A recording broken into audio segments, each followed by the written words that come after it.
Sciatica is caused by a disc bulging out, pressing on the nerve, shoots down the leg. It looks like this. The disc bulges here, presses on the nerve, the pain goes all the way down the leg. Here's the first exercise that you need to do to get rid of it.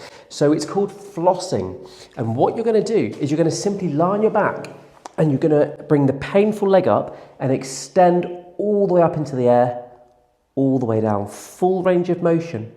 And I want you to do this one for 30 to 40 reps.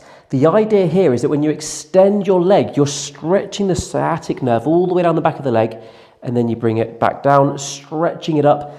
And what that will do is it will move the sciatic nerve against its pinched area. So you see here, if this is bulging out and pressing on that nerve, you want to not only decompress the spine and take pressure off the bulge, but also get the nerve moving in and out to free that area up. The next exercise will do this to your spine. It will do that and take the bulge back in and traction and decompress that bulge. Effectively, what we're doing, rather than compressing, we're doing the opposite in distracting your spine.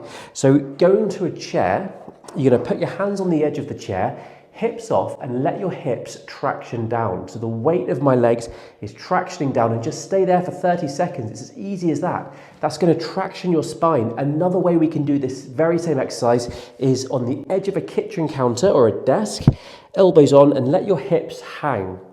That hanging is going to traction your spine. And you see how I make this bulge by squeezing it? We do the opposite. We do that. So now that you're flossing regularly by extending and flexing your leg to take pressure off the nerve, you're then also distracting and decompressing the bulge so it goes back and takes pressure off that nerve. We're going to do one more exercise. And this exercise is to free up the jammed up segments in the lowest part of your spine, because what you will find is if you've got sciatica, all the muscles down through here, they're all going to tighten up. Everything's going to be painful and aggravated, and we need to restore proper movement back into this area.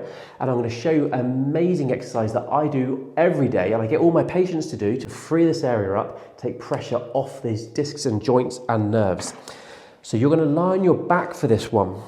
And then what I want you to do is to bring the painful leg up and just gently hug up to your chest. Hold for 30 seconds and then pull across the body, making sure that your hips rotate.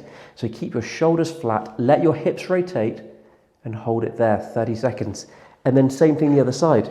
30 seconds up, and then 30 seconds across the other side, rotating the hips.